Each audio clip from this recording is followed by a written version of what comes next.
मैं किशनगंज की 16 लाख जनता को धन्यवाद देता हूं कि आगामी चुनाव में जो 26 तारीख को लोकसभा चुनाव संपन्न हुआ उसमें आप लोगों ने बढ़ चढ़ करके हिस्सा लिया और अपने मतों का अधिकार, जो आपका अधिकार है आपके मत का, उसको सही तरीके से उसका इस्तेमाल किया और सही जगह पे आपने वोट दिया। अब बात करते हैं आपके सवाल की। देखिए, हर पार्टी अपना अपना एक आंकड़ा लगाता ही है, इसमें कोई सी गलत बात भी नहीं है और हर पार्टी को लगता है कि हम जीत रहे हैं। अब जैसे कि हम गठबंधन में हैं तो हमें लगेगा कि हमारी पार्टी भी जीत रही है, हम भी बोल सकते हैं, लेकिन हम आपको जो बोलेंगे वो ज़मीनी हकीकत बोलेंगे कि जब चुनाव का रिज़ल्ट 4 तारीख को आएगा, जब इसका परिणाम किशनगंज के साथ साथ हिंदुस्तान के 140 करोड़ आवाम जब देखेंगे तो ये बिल्कुल अद्भुत नज़ारा होगा।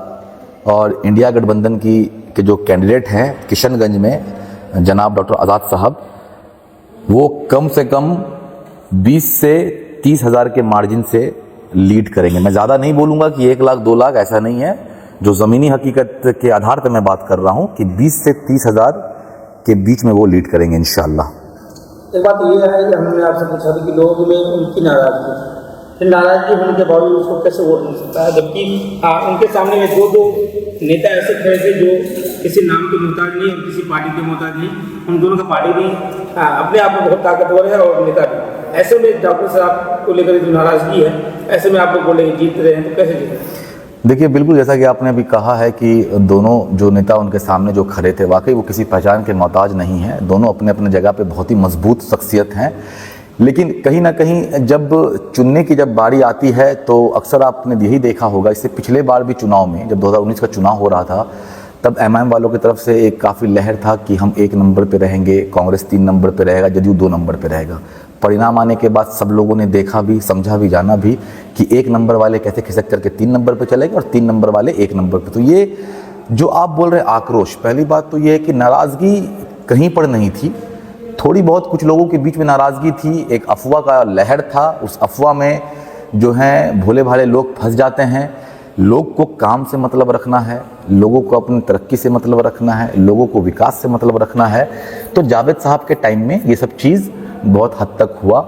जो चीज़ नहीं हुआ है इंशाअल्लाह ताला आने वाले 4 जून को जब परिणाम घोषित होगा और इंशाअल्लाह हिंदुस्तान में अगर इंडिया गठबंधन की सरकार अगर बनेगी तो जितने भी मैनिफेस्टो में वादे किए, खास तौर पे जो हमारा मेन मुद्दा है वो एएमयू को लेकर के है और किशनगंज की तमाम जनता देखेगी भी कि किस तरीके से इस पे काम होगा और काम ही नहीं होगा, वो चीज़ को लाने का भी काम होगा और यहाँ पे बसाने का भी काम होगा, जिस संकल्प के साथ हम तमाम यहाँ पर पार्टी विशेष काम नहीं है, क्योंकि किशनगंज के 16 लाख आवाम चाहते हैं, किशनगंज ही नहीं, किशनगंज सटे हुए पूर्णिया, बायसी, डगरवा या आप अररिया ले लीजिए, कटिहार ले लीजिए, बंगाल पर आप चले जाइए, सारे के सारे लोगों का एक ही ख्वाहिश है कि यहाँ पे एएमयू आना चाहिए। तो ये कोई पार्टी बेसिस वाली काम नहीं है, इसमें हम जब ऐसा चीज़ होगा तो इंशाल्लाह सारे के सारे लोग मिलकर के लगेंगे और उस पर कामयाबी भी मिलेगी। आपने एक बात कही कि इंडिया गठबंधन की सरकार आएगी, उससे मुझे याद आया कि बिहार के कुछ जिलों में अभी भी चुनाव आना बाकी है। पूर्णिया के लिए जो आवाज़ से है, पूर्णिया के लिए राजद का कहना है कि आप या तो इंडिया गठबंधन को वोट करें या फिर आप बीजेपी गठबंधन से जो है उन्हें वोट करें। तो पूरे देश के लिए बात लागू होती है या सिर्फ पूर्णिया के लिए बात थी कि चाहे तो इंडिया गठबंधन करे या फिर बीजेपी के साथ चले जाए? और लोगों से आप क्या कहना चाहिए, राजद के इस बात का क्या? देखिए, जो ये भाषण में जो ये वक्तव्य जो निकला है इसका, देखिए इसका 2 तरह का लोगों ने मतलब अपने से निकाल लिया। यहाँ पर लड़ाई पहले समझ लीजिए इंडिया वर्सेस एनडीए की है, ठीक है। तो हमारे जो नेताजी जो है, जिनका जो ये भाषण था, उनके भाषण में ये चीज़ था कि या तो आप एनडीए को दीजिए या तो आप इंडिया को दीजिए, आपको चुनना इन्हीं दोनों में से। आप पहले इस चीज़ को समझ लीजिए। यहाँ पर ना कोई सांसद चुनने जा रहा है, ना कोई विधायक चुनने जा रहा है, यहाँ पर लड़ाई है प्रधानमंत्री की। यहाँ पे हम लोगों को चुनना है हिंदुस्तान की सरकार को, ना कि जिले के सांसद को। तो यहाँ पे जो कहने का संदर्भ यही था, या तो हम या तो वो, तीसरा तो कोई है ही नहीं बीच में, जो भी है वो बिचौलिया है। सर, एक सवाल यह है कि क्या किशनगंज को उस तरह से देखा जा रहा है कि किशनगंज की कांग्रेस का सेक्युलर सीट है, क्योंकि ना यहाँ पे राहुल गांधी जी आए, ना प्रियंका गांधी जी आई, कोई भी कांग्रेस का बड़ा लीडर सिर्फ राष्ट्रीय अध्यक्ष को छोड़े कोई नहीं आया, इसको लेकर क्या कहेंगे आप? तो आपके कहने के मुताबिक कि जो है खड़गरे जी जो हैं वो बड़े नेता नहीं है, वो राष्ट्रीय नेता हैं। जब मैंने उनका कहा कि राष्ट्रीय अध्यक्ष, जब लेकिन उनका गांधी परिवार से एक का भी नहीं आया। नहीं, जब उनका आगमन हो ही गया तो मुझे नहीं लगता कि उनके बाद फिर किन्हीं के आने की ज़रूरत थी।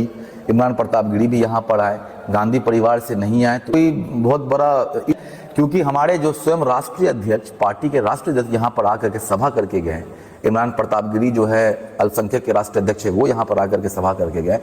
और जो है आरजेडी के भी कई जो है बड़े लीडर यहाँ पर आकर के प्रोग्राम करके गए, कांग्रेस के भी कई सारे दिग्गज नेता यहाँ पर आकर के प्रोग्राम करके गए। तो जब इतने सारे लोग आ चुके तो मुझे कहीं नहीं लगा, या हमारे किसी भी पार्टी के लोगों को नहीं लगा कि राहुल गांधी जी का भी आना बहुत ज़रूरी हो गया, या इनका भी प्रियंका गांधी का भी आना बहुत ज़रूरी, क्योंकि यहाँ पे जावेद साहब चुनाव नहीं लड़ रहे हैं, यहाँ पे किशनगंज में 16 लाख आवाम चुनाव लड़ रही है। इसको आपको समझना होगा। आखिरी सवाल सर, देखा जा रहा है कि इस बार एमपी साहब अपने साहबजादे को लॉन्च किए हैं और लोगों में बातें चल रही कि आने वाला वक्त के वो 2025 के किशनगंज से विधानसभा प्रत्याशी बनाए जा सकते हैं।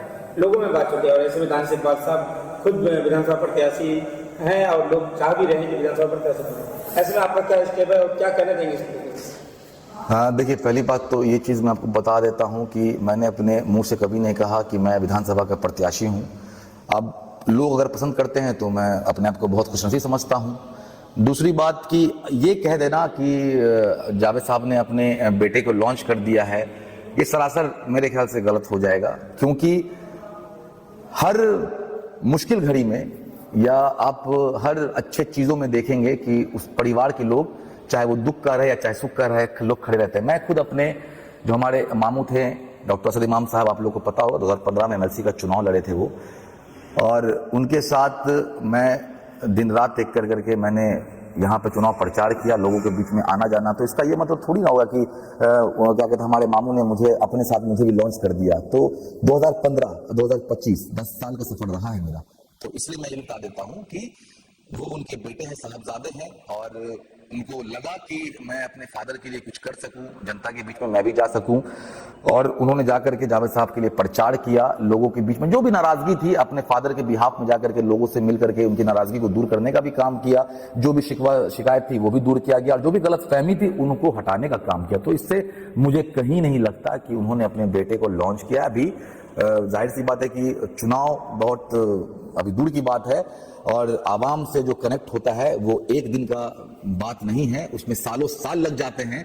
मुझे खुद 10 साल लगे हैं यहाँ तक पहुँचने में। तो अभी वक्त है, और वक्त दीजिए, और हकीकत सबके सामने इंशाल्लाह जब आना होगा तो आएगी।